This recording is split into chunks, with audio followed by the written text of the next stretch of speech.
বাম শাসিত কেরলে দলিত মেধার বলি নীরব সিপিএমের মুখ্যমন্ত্রী পিনারাই বিজয়ন। ডাক্তার হওয়ার স্বপ্ন নিয়ে কলেজে পা রেখেছিল ১৯ বছরের নিতিন রাজ, কিন্তু ফিরল নিথর দেহ হয়ে। মেধা কি তবে কেরলের লাল দুর্গে গায়ের রঙের কাছে হার মেনে নিল?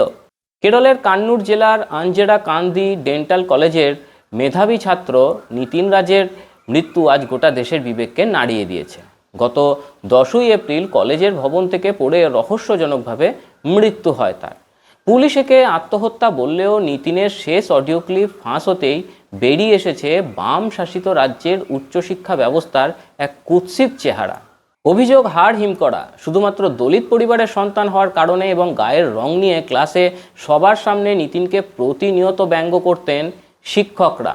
এমনকি জনৈক বিভাগীয় প্রধান তাকে ফেল করিয়ে দেওয়ারও হুমকি দিতেন। ভাইরাল হওয়া অডিও ক্লিপে নিতিনকে বলতে শোনা গেছে কিভাবে তার মায়ের নামে কুরুচিকর মন্তব্য করা হতো এবং তাকে মানসিকভাবে পঙ্গু করে দেওয়া হয়েছিল। দলিত দরদি সেজে থাকা মুখ্যমন্ত্রী পিনারাই বিজয়ন আশ্চর্যজনকভাবে এতে নীরব, এবং এই ঘটনার প্রতিবাদে কোনো বামপন্থী ছাত্র সংগঠনকেও কেরলের রাস্তায় নামতে দেখা যায়নি।